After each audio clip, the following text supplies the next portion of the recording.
you at minimum know what Noah was taught and the kind of environment he would have been exposed to, having had a father like he did.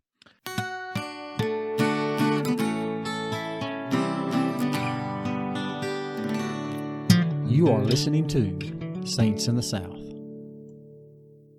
All right, welcome everyone. Episode 15. Good to have you back. We'll go ahead and let somebody share some big news. Yeah, so my son received his mission call yesterday. Gavin. Yay. He's going to Quetzaltenango, Guatemala. And he'll be leaving for the Mexico MTC July 14th. So that's awesome. That. That's exciting right there. Cool, man. Yep. You're my hero, sending a kid on a mission. That's right. I know. That's one of those mile markers. So we'll see. That's one of those mile markers in life you just hope you get to. Oh man, it's for sure. I actually, that was one of the first things me and my wife talked about. We couldn't believe how we're already to that day. Right. I mean, it's like we knew it was coming eventually, 40 years from now. That's what it feels like, it's like It'll never be here, and it's like here it is. Yeah. But we've had several discussions on here about, with all these fathers and sons and descendants and Enos and the effect of parents on kids, and this is one of those things that I know it's ultimately up to Gavin and up to his relationship with the Lord, but that's a proud day, and you and Manny deserve a lot of credit. Well, we appreciate it. The whole time yesterday, I kept thinking, what part of the world is my family going to be connected to? And that's what I kept thinking in my mind, like, what part of the world are we going to be connected to eternally? That's right. And it's just, that's the way it is. And I didn't care, obviously where he went or what, but when whatever the call was or would have been or is or what, but because it can still change with the circumstances going on. He could serve anywhere temporarily or whatever, but I just knew just whatever it was, I was going to feel so like that's it. That's where he's supposed to be. And it was right when he said it, I was just like, wow. I was like that.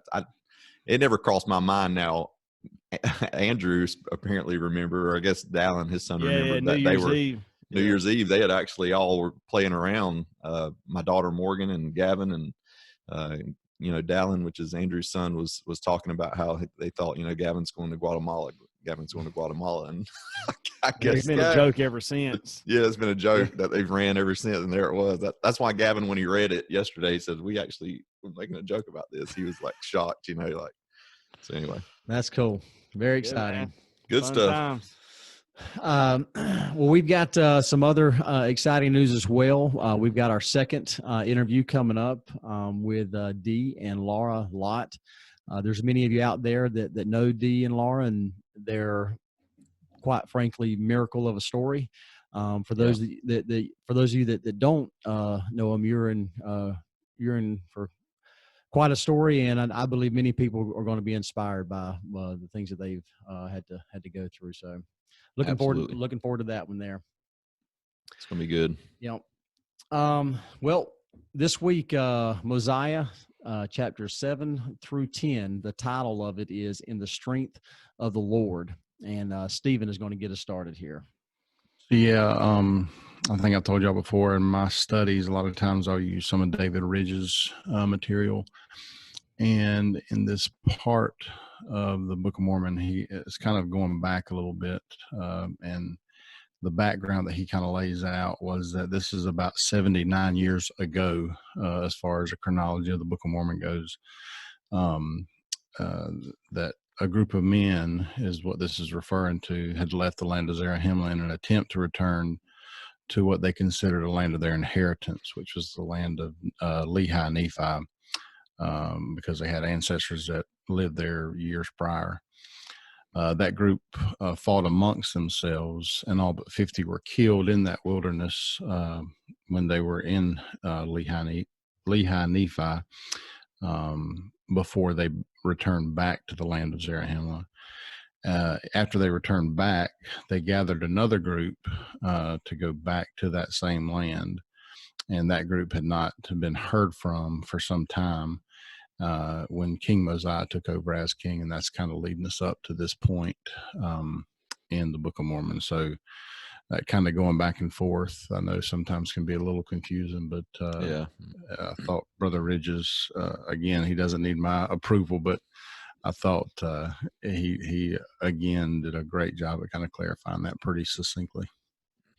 Yeah, I know in the book of Mosiah for sure. It's all over the place, traveling wilderness, getting lost. It's not in chronological order by no means. So, Right. but it all fits perfectly. And for me, it's just another testament on how the Book of Mormon was translated and how it's a keystone of our religion, how all the puzzle pieces fit. But yeah, for sure, as you're traveling through Mosiah, it has flashbacks with flashbacks. And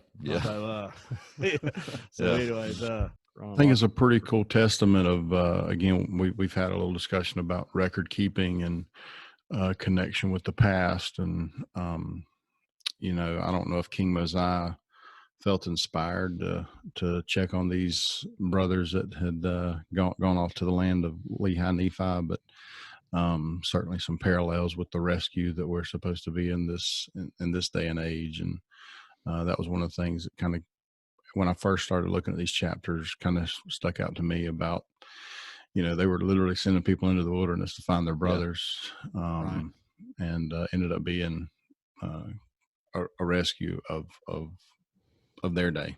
Yeah.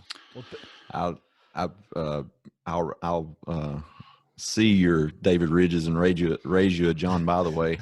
I was the same way, Stephen. As a matter of fact, this part of the Book of Mormon is one of the most, when I try to explain things, this is one of the ones where I've really got to, it's very hard for me to do just off the top of my head, because I'll get confused and go, wait a minute, did that happen before? Wait, did that happen before or after? I'll sit there and I'll have to go back and look and see the order, just as Andrew was talking about the chronological order of things. And John, by the way, just exactly what Stephen was saying, and so he says through most of the book of Mosiah there are two groups of Nephites dwelling separately: those in Zarahemla under Kings Mosiah, Benjamin, and Mosiah II, and those in the land of Nephi are here called Lehi-Nephi under Zeniff, Noah, and Limhi. Later in the book of Mosiah, we see these groups after much tribulation reunited in Zarahemla. Ammon is the leader of this group that goes back to find the brethren there in the land of Lehi-Nephi. And I like in verse 3, it points out that he was a strong and mighty man. I find it interesting. There's several, like mention of Nephi being large in stature and so forth. I think it's interesting how you see throughout it. They reference the physical stature of these individuals and everything, and it specifically says that he was their leader. And speaking of leaders, I think when it comes to being a leader, it doesn't being strong and large in stature isn't a requirement. It just happens to be here. Of course, back then I'm sure it helped out because you got a lot more physical altercations and everything. Right. But I think of President Hinckley come to mind. He was a smaller man, but man, what a leader he was. Spiritual giant. Yep. That's right. For sure. Yeah. And then I think of Thomas S. Monson. That guy was a pretty good sized guy. Right. I had the opportunity to shake his hand when I was on my mission, and he weren't the prophet at the time, but he was in the first presidency. But still, he's a pretty big guy. I mean, right. he was. I actually looked up to him a little, and I'm 6'1", so he was a pretty good size fella. Especially when he shook my hand, I could tell his hand was huge. I was like, man, this guy's, so a strong and mighty man. But yeah, that has a lot more to do. I do believe that, obviously the spiritual side is important too. He's back. He's back. My bad, guys. It's all right. No problem. I literally shifted in my chair and the cord's right here. And is this a flashback of a flashback? Of a flashback. Of a hatchback. I think Stephen just wanted to take the opportunity, since we're in the midst of this Michael Jordan documentary that's going on, right? That started. Stephen wanted to say, "I'm back." That's right. We're in the 4-5. That's right. I feel like Stephen went off into the wilderness, and we were about to appoint He got somebody here, lost. probably Yeah. Jackson, to be like Ammon and go out and find you. So, That's funny. hilarious. Yeah. Hey, but go ahead. no, go ahead. And for the record, this isn't the same Ammon Right. that I thought That's of what I right was when I fixing to- first, yeah. the missionary later who chops. Anyway, spoiler alert. We'll learn more No, about him later. But it ain't well, the I same mean, Ammon. So I say jump into it. This isn't the same Ammon. What a wonderful testament to the fact that Joseph Smith did not make this up. He could, how, I don't know what word to use. Stupid. How stupid would it be to create a story from your imagination or whatever you want to call it, and call a guy Ammon as a strong and mighty man, to go visit a Lamanite king, or go see, not visit the Lamanite king, but to go see a king that's under the rule of the Lamanites, which he's not a Lamanite, but it's Limhi. But also Lamoni, Limhi, those two names are pretty similar. There's just a lot of similarities there of Ammon going and speaking to a king. And this isn't the same Ammon, and yet the timeline is very close. It's not like hundreds of years. It's just a few years, because Mosiah's son is Ammon. yeah.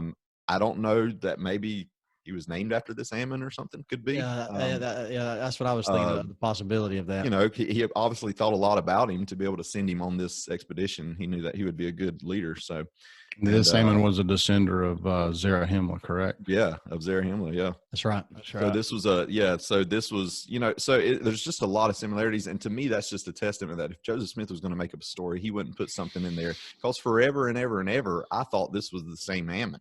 Yeah. And then it hit me like it was just a few years ago, probably. Yeah. It kind of, finally, I was reading something else and it was talking about it. I was like, whoa, wait a minute. You know what? But then, of course, it makes sense, because it's like, well, this is years before Exactly. Sons of Mosiah. Yeah. But it just made me go, wow, no one in the right mind would just make up a story that would be that confusing. Right. That's right. Because that's exactly. So it's like, it had to be really this guy's name. It had to be a real person, for sure. and it's a real historical account. And so Yeah. it's And just another testament, And this King Mosiah was actually Mosiah II. Right, Mosiah Yeah. the second, right? Yeah. If we're talking about names, just to clarify. Yeah, and that's the other thing. Why have two? There's a lot of things in there that just makes you go, you know what? This is a real historical account. This is not something made up. If it was, they wouldn't have made it so confusing. Right. Definitely got to It's pay like attention. as far as the chronological and order and stuff. So Ammon and the men, they find the land of Lehi-Nephi, and Ammon actually goes in, tells his brethren to hold back.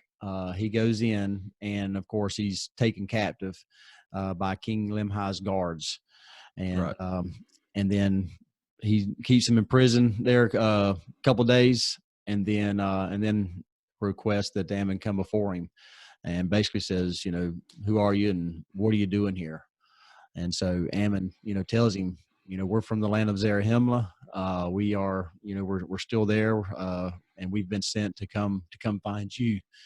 And King Limhi ends up being pretty excited, pretty stoked about that. Yep. Actually relieved, because it's like, yes, right. Yes. I think of all the situations here, the things that these people wanted. Limhi wanted to find Zarahemla, and here's Ammon trying to find their brethren, that had left earlier, and they were all trying to find each other. And all of a sudden it happened, but probably in a very unconventional, a very different way than they would have ever imagined. Yeah. And so here they are, it's happened. I think about, how sometimes we wait for answers, or we work hard to find answers from the Lord and to resolve things. And so many times in my life when I have the answer in my head, what I need, what I know I need, myself, what I feel like, oh, this is what I know needs to happen. Lord, help it happen, help it happen. And then all of a sudden it could be months or years later, and something happens, and it's something I could have never imagined for it to happen the way that, and the Lord, it just makes me go, the Lord knows better how to work this, and it will work out on his time and in his way, and it will be the best way and at the best time. And it's just the way I look at it here. Sometimes we just have to hang in there for a while. Think of Jeffrey R. Holland. Sometimes blessings come late. Sometimes they don't come till heaven, but they'll come, if we're faithful. So. Yeah. And in verse 18, King Limhi, so he addresses his people, tells him who Ammon is. And then he says that, we're about to be freed. This is about to finally work out. He says, yet I trust there remaineth an effectual struggle to be made. He says it's still going to be hard. We're still going to go through some difficult times, but the Lord is he's providing a way for us to be delivered here at this time. Right. Verses 19 and 20, he says, put your trust in God. And he gives two examples there of how other people or their fathers had been delivered.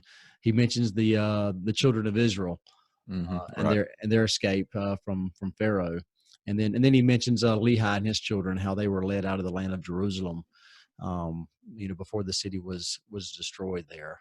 And as he prepares to teach the people, and I find he's teaching them from the scriptures, from their records, right? And which is which goes to show that Zeniff, which we'll talk about later, I try to, they didn't have several sets of brass plates, so it's like, did they make? I guess they made copies or they wrote down things, and I guess they took that with them, because obviously Mosiah still has the brass plates with him as far as the actual in possession of the actual plates that's been passed down from generation to generation. But of course they take their own records, and they keep their own records, Limhi or Zeniff, and all the way through Limhi, they keep their own records, except for, and we'll talk about this later, except for a little gap there probably with King Noah. Anyway, so they also have from the brass plates all the teachings and things that they brought with them, and that's important. Limhi he's a righteous person, and I love that in the end of verse 20 there. He says, "It is because of our iniquities and abominations that he has brought us into bondage." Limhi is righteous enough to recognize that it's their own wickedness that's gotten them into their present situation. And we also learn from Limhi too, I think it's very neat that a wicked king can have a righteous son. Everybody has their agency. Right. I'm sure that was a very different environment to grow up in, because Limhi is the son of Noah, King Noah, the infamous King Noah. And so he's a very righteous king, and Limhi is. But that's pretty neat. A lot of there's a lot going on in these chapters, and as we've said before, they bounce back, they go back, and they go forward, and so there's a lot of stuff going on here, but a lot of really cool stuff to apply to our day. Now, I know we talk about leadership sometimes, but I thought that particular verse that you read, where Limhi is saying, "This is because of our iniquity," right? Very easily, as a leader, could have tried to point blame to his father and the wickedness and everything that went on, with that being the point where the Lamanites actually carried out their plan of bringing them into captivity. That's right. But taking personal responsibility, and saying it's because of us. It's not because of them, or because of people that came before us that we're paying now. Not worried about the blame. You're in the situation, stepping up and taking action and trying to move forward. I think that's absolutely a sign of not just the righteousness, but the leadership capabilities of King, like you said, a very wicked King Noah's son, King Limhi. Yep. Which is the exact opposite of what the Lamanites do, and it's pointed out here in the next couple of chapters there. So that's a good point. Yeah, he gives during a quick account of the trap they were in, the sin, and the consequences of that sin. But then I hope, like Jackson was saying there in 19, I believe, 18, 19, to lift up your heads, trust in God. And again, he's the son of King Noah, which King Noah was the son of Zeniff, who was the guy who went out, right? Who went, traveled. And it's interesting how Zeniff kept records and King Limhi kept records, but King Noah didn't. So Right. is it, generally righteous people know the importance of keeping records and keeping Right. accounts, and which I think wicked people just live day to day, just Exactly. not thinking of the future, And we discussed in previous chapters how, even the opposite, that people that are wicked are influenced by Satan, not just sometimes don't keep records, but they'll actually destroy records. Yeah. That's to right. try to prevent people from having that connection back with their ancestors or their history or the things that God did with those people. The things that stand in opposition of what they stand for at the time, really, That's right. they don't want them to see that evidence of what a righteous king is or a righteous person is, and so they want to get rid of that stuff that will incriminate them, really. And that's what King Limhi is kind of pointing back to. Think of the children of Israel, think of our fathers Lehi, and that's because of those records, because you can draw strength from that. To history, those who don't know history are destined to repeat it, or right? Yeah, that type. Yeah, exactly. There you go. So, but of course, as Ammon is there, Limhi talks about how they've killed a prophet of the Lord, which he's talking about Abinadi. And now Limhi, this wasn't really Limhi. This was obviously a lot of the people are still alive that were, obviously this wasn't very long ago that Abinadi was murdered, basically, a righteous prophet of the Lord. And so my thought went to, I wonder what Ammon, as he was hearing these accounts from King Limhi, I wonder what he was thinking as they said they killed a prophet of the Lord. I'm sure he was probably like, wow, holy cow, you guys went way above and beyond. Like, you're talking about wickedness and slothfulness, laziness, etc. Okay, I've heard this kind of stuff. Whoa, wait a minute, you straight up murdered a prophet. Okay, that's not. There's not much I can do about that. The Lord's probably a little bit, a little bit upset about that. So, to say the least. But I could imagine Ammon's reaction to that, to find that out, was probably not great. Yeah. So Limhi, after addressing the people, he says, I'm going to have Ammon address you and talk to you. And in verses 1 through 4,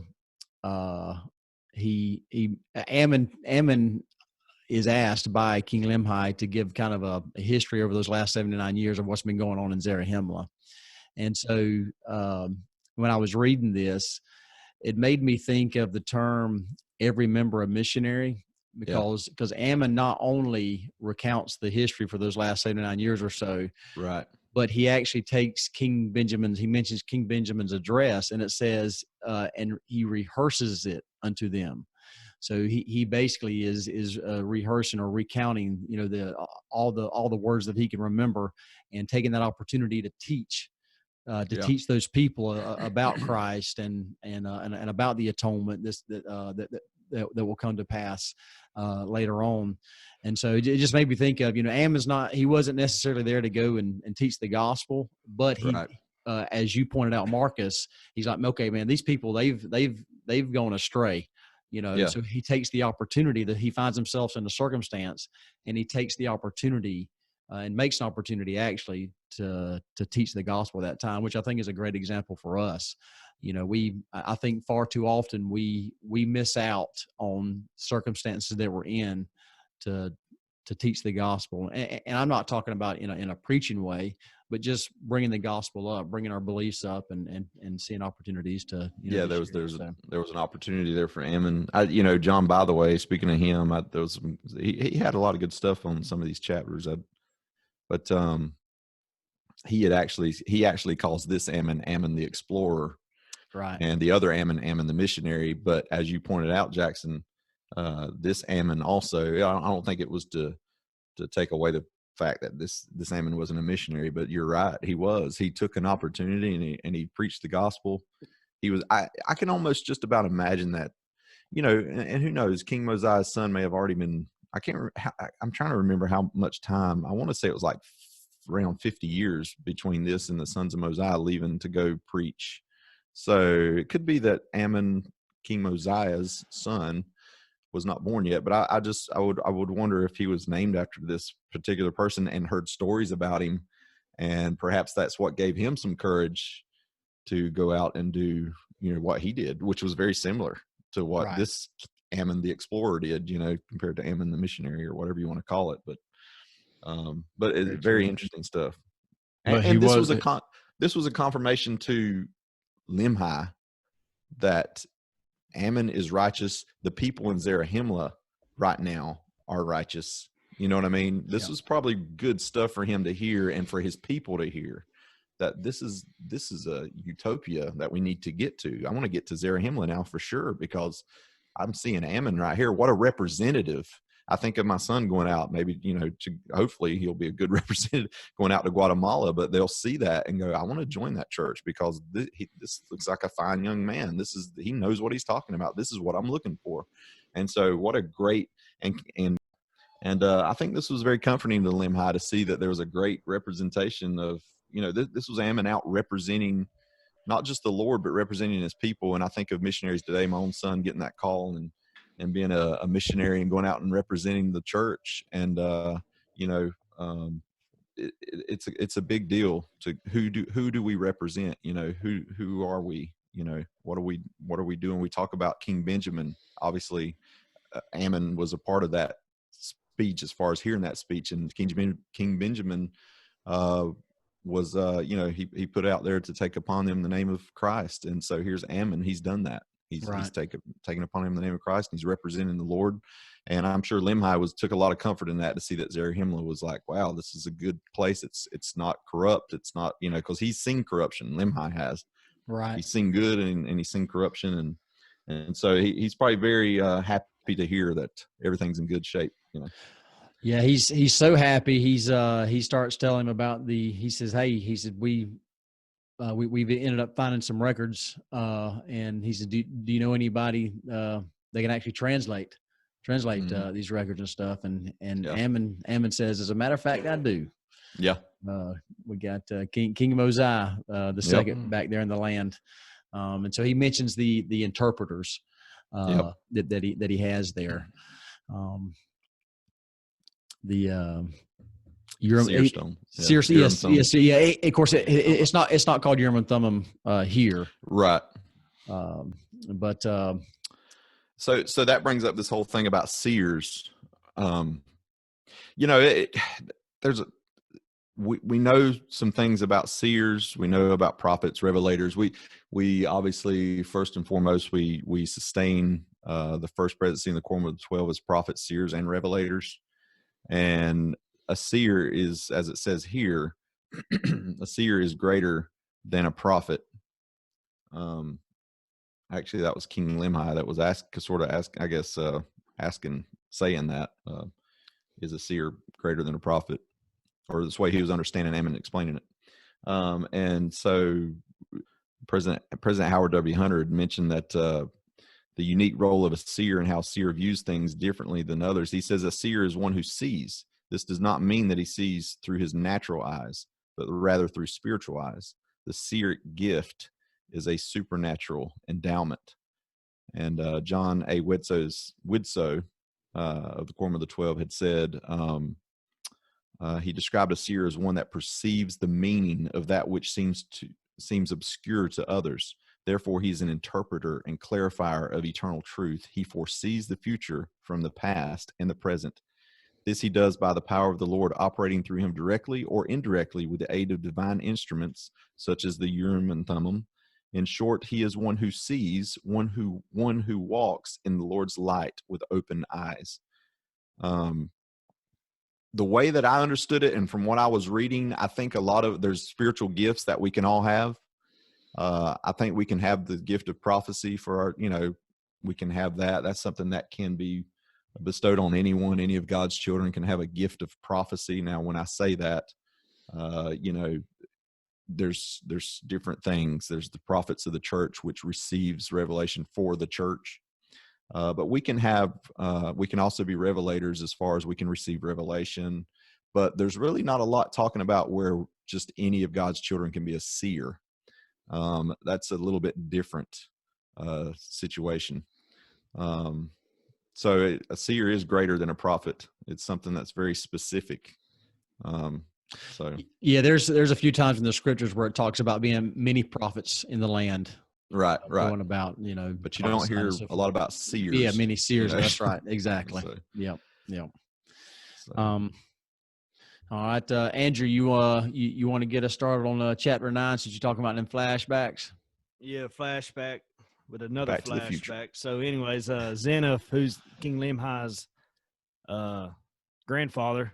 Yeah, I just want to make mention. This is about, what is this, 80? Yes, Around 80, 80, what? 80 or 90 years before. So we go back about 80 or 90 years. But Right. So Zeniff he's not the leader with this group. He's right, not at this point. That's right. He's part of a group that goes back, and they're interested in going back to the land of Lehi-Nephi. And so Zeniff, I like it. He's one of those special forces types. He was a spy. He's a spy sent in, to see what the Lamanites are up to and are all about. And he comes back and says, "Hey, these people are actually there's a lot of good people amongst right. them." So I would say, so he says, I don't think we should just go in here and attack, and take these people over. And he reports that back to his leader. And his leader, who's unnamed, says, "Nah, I don't think so. I think I want to stick with our plan," and then attempts to try and kill Zeniff. And then that ends up an inner battle basically takes place amongst them, which is crazy to think about, man. I mean, they literally, you hear the term "come to blows." I mean, they did more than that. I mean, it says father fighting against son and brother against brother, and just an all-out battle took place where people were dying, and it actually said the majority of them had died. Right? Yeah, I believe that's right. Yeah, a lot of them. But I tell you what, if we can look through Zeniff's eyes and look into good in people, because in chapter 10 gives a good explanation why the Lamanites hate the Nephites, have that eternal hatred. They felt like, in chapter 10, what they've been robbed of. Yeah, they felt wrong, and then they felt wrath, angry, hate, and then will to destroy, and then they taught their children to hate, and it was just eternal hatred there in Mosiah 10:17. But Zeniff, in chapter 9, if we can have, look through his eyes, there in verse 1, it talks about how, like Jackson said, he saw good there. He saw good within the people. And then verse 2, he was wanting to make a treaty. If we can, take a diplomatic approach. Exactly. Yeah.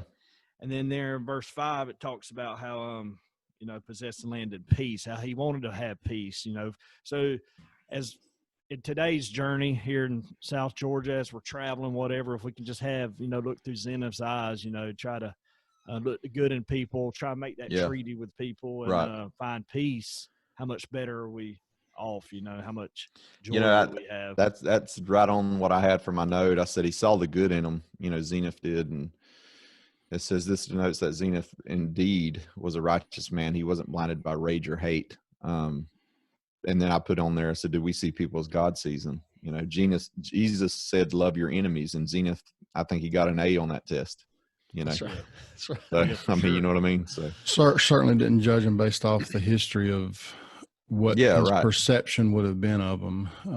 Because at this point in time, there would have been enough history to have had lots of, stories about how things would have taken place, or,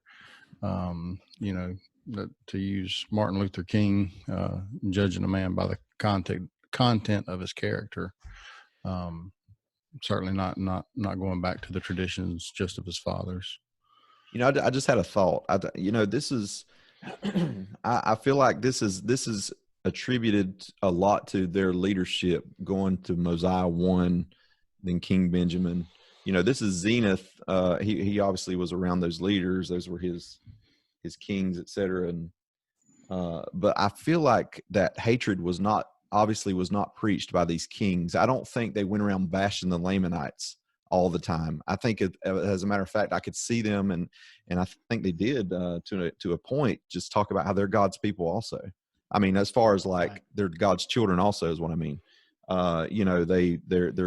They were created by God just as we all were. we're nothing. We think of King Benjamin's speech. And so when we see people like Zeniff, I think they got that message, and they Zeniff, and then you go in later with the sons of Mosiah, et cetera, Alma the Younger and stuff. They start to see and understand those things and know that these Lamanites are not, they're doing some evil things, and but they're people. I mean, they're, what I mean? They're God's children, and we want to put try off to help the them. natural man enough Right. to know that regardless of them being separate and different from them, that those teachings were true, that they were all from the same family. Exactly. And I think they understood that. That's why you see a lot of these people like Zeniff, say, hey, I saw that I didn't want to destroy them. I saw there was good in them. And that comes from not just in a second thing, a split decision. That comes from also being taught those things and learning those things as you go through life. And I think they were. This is another, tributes to the great leadership that these people came from. Talking about Zeniff and Ammon, the explorer, and all these people, so. Yeah. So Zeniff, after that inner battle there, travels back to the land of Zarahemla, but he still wants to kind of regroups, and then he goes gets some people again, and he goes back to the land of Lehi-Nephi there, and he ends up going and approaching the King Laman there, and he ends up coming to an agreement with the king to possess the land of Lehi-Nephi there.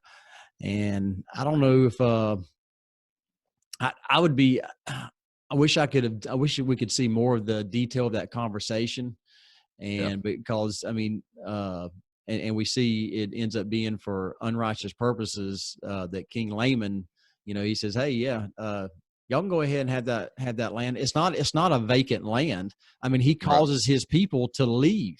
He says, all right, we'll get out of this city, and we'll let you take over it and everything. And I think they saw an opportunity there. That's right. A worldly opportunity in a way, financial gain. That's right. They could make them their slaves and get, anyway. Yeah. See, and Zeniff, he begins to rebuild the city. It makes mentions that he's doing repairs and everything, and getting back to the kind of people that the Lamanites were. And in chapter 10, it talks about the Lamanites being a lazy people. Yeah. I mean, they're basically letting the city fall apart. And so Zeniff and his people go in there, and they start rebuilding the city and establishing a land there, or verse 9. I mean, in chapter 9, I think it was verse 12 kind of summarizes some of that. They were a lazy and idolatrous people, therefore they were desirous to bring us into bondage, that they might glut themselves with the labors of our hands, yea, that they might feast themselves upon the flocks of our fields. There's a great quote I found that goes right with that. As Elder John Longden and it was in the April 1966 General Conference report, I guess. He said this. He said, Satan selects his disciples when they are idle. Jesus selected his when they were busy at their work, either mending their nets or casting them into the sea. And so this goes along with, when we talk about lazy people and idolatrous people, that those things go hand in hand. They're not industrious. They're not hardworking usually. So that says a lot about being a hard worker, but that's true. And I think King, for a little further down in 9, that's where we see that little flip where, let's see, where is it? In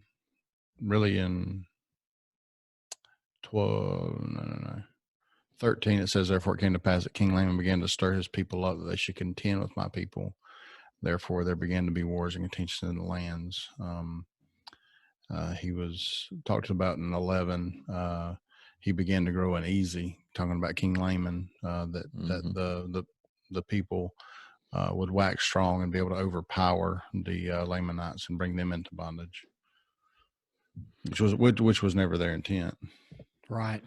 I love the part where Zeniff was like in 17. He said, yea, in the strength of the Lord did we go to battle against the Lamanites, and I For I and my people did cry mightily to the Lord that he would deliver us out of the hands of our enemies.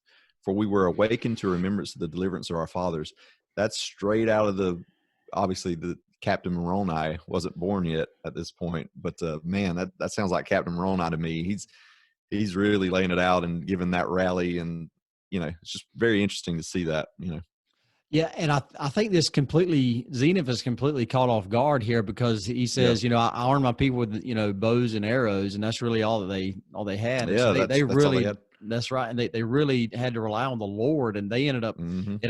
They numbered the people that had died, 3,043 of the Lamanites, and I think 259 or something like that. 279. 279 of the Nephites there. And what I really, really like, again, it goes back to show you what kind of leader and what kind of people they were. They took the time to bury the Lamanites. They saw them as children of God. They could have just gone and dumped them in a river or something, or just right. The last thing they wanted to do was go in and kill a bunch of them. I mean, he would have done that to begin with. He would have went back to Zarahemla and got an army, and just if he wanted to really. And so, back in the beginning. But I mean, that was the last thing they wanted to do. Very Captain Moroni-esque, or however you would say that. But that's what it sounds like. That kind of thing. Kind of an interesting parallel to see what happens with this group that's trying to be brought into bondage versus what will happen later in the Book of Mosiah with after King Noah. Yeah. That's right. So. Yep, absolutely. And so in verse 1, after this first battle, Zeniff says, okay, it's time to get prepared now. And he says, and it came to pass that we again began to establish the kingdom and possess the land. He says, I cause that there should be weapons of war made of every kind, that there I might have weapons for my people against the time of the Lamanites, should they come up with war against my people. So yeah, they're getting ready now. Yeah, he's like, and here's the cool thing, and Andrew had made mention of it about, we understand in chapter 10, one of the main purposes for chapter 10 is to really fully understand why the Lamanites hate the Nephites, what their reasons are. It wasn't just because, they're different people and we're just going to hate them. There's some history, obviously, there, all the way back to Laman and Lemuel and Nephi. It's all in there, and there's many things that we can mention, and he mentions many things about how not only they felt that the older brother should have ruled instead of Nephi, so they feel it's they're the rightful heirs to the kingdoms and stuff, that it should have went and followed that order, etc. There's so many things there that the reasons why they hate the Nephites. And so what I love is in verse 19, Zeniff is the one that's telling his people these things. He's the one that's telling his people, the Nephites, he's telling them, hey, this is why they hate us so much. This is why they're battling us. This is why they don't like us. And the reason he's doing that, this is part of the preparation, because what better way to prepare your people than to know your enemy, know what their motives are, to understand them better. And this is a way, and this shows what a great leader Zeniff is, this was not just an average guy that says, hey, I'll try to lead y'all. This was a guy that had leadership qualities. This was a guy that was born and bred to be a leader. And he knows that, hey, I need to get across to these people exactly what's going on here, that we're not just going to battle these people because they put us in bondage. This is what's happened. This is ancient history all the way back. And you guys need to understand this hatred they have for us stems from this. But it also helps his people to understand more why do we bury them? After we kill them, why do we take the time to bury them? Because Zeniff wants to get across that, hey, they've been taught this way. It's not that they're just inherently evil and they want to kill us. They've been taught and indoctrinated with these things that they believe is the truth. And so Zeniff wants to probably get that across also, that, hey, we got to defend ourselves, and we will defend ourselves to the death, but we're not doing this just to rule or to overtake or whatever. He's letting them know this is what they want to do. So I thought it was very interesting that he's given all these reasons why the Lamanites hate, and that's so they can understand them better. And the better you understand something, the better you can handle the situation. Yeah. It Absolutely. goes back to record keeping as well. I know we've already touched on Absolutely. it, but if they didn't have those records and they couldn't they make wouldn't know. sense of what the Lamanites believe versus Mhm. what they actually knew, how would they have been able to make that change? And it's interesting that they have a record of exactly what happened. The Nephites do on the Nephite side. They have an actual written record. And when you get over to, say, the Lamanite side, you have more of a word of mouth, rumor type situation from generation to generation. This grandfather told this grandson this, and that's the point he makes in 12. He's talking about the tradition of their fathers, which is this Right. believing that they were driven out of the land because of the iniquity Exactly. of their fathers, not in actuality. Yeah, not actually knowing. They just And that they were wronged in the wilderness by their brother, and like Right. that's what they believed. But they can, having the records, they could go back and see exactly what had transpired. I could see a lot of Zeniff's people actually, as Zeniff was explaining these things, that they were probably kind of like, oh, I didn't know that. Maybe a few were that way, that really helped them understand and go, okay, I understand now. I see what's going on here. And in a way, to me, this is me speaking. If I was there, I would probably have a little bit more compassion, perhaps it enraged more people. But, if I was thinking that, okay, well, that's just how they're taught. They don't know any better, really. And, obviously, if I need to kill some, I'll have to kill some because they're trying to kill me. But that's the reason we're going into this, not to go possess land and to overtake by force, et cetera, and all that kind of stuff. So.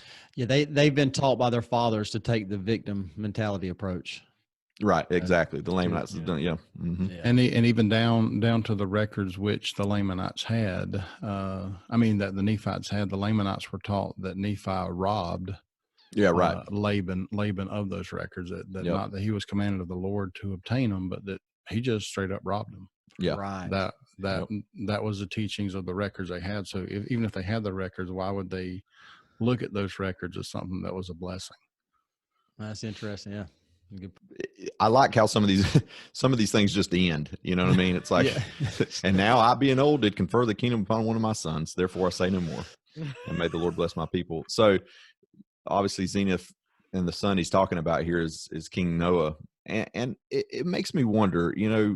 Zeniff was not, as we can see, he was a very intelligent man. He was a great leader. He was a spiritual person.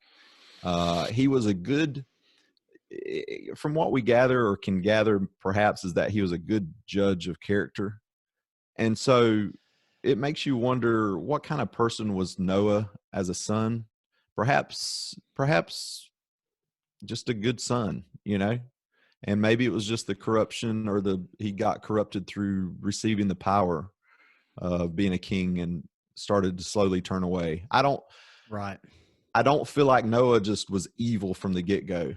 Right. But we don't really have that little part. But from here, I could almost I want to think that Zeniff wouldn't have, if he had seen that.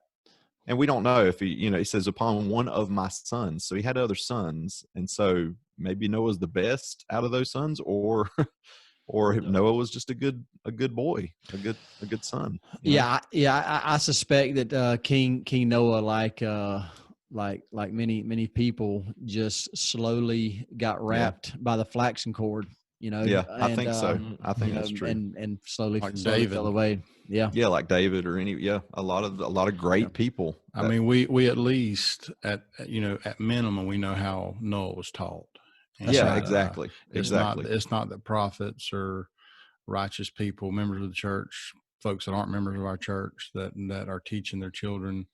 Absolutely. Ultimately, it's still up to the child to make that choice, to believe those words or to not believe them. But you at minimum know what Noah was taught and the kind of environment that he would have been exposed to, having had a father like he did.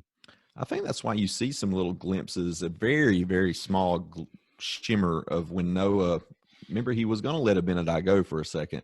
I think there was still some stuff in, I think of Star Wars, there's still good in you, talking about Darth Vader's, for the nerds out there. But anyway, so don't be offended. Don't be offended. Come on now. Not that there's, I don't want to destroy our confidence with the Star Wars community, but I kind of like Star Wars, by the way.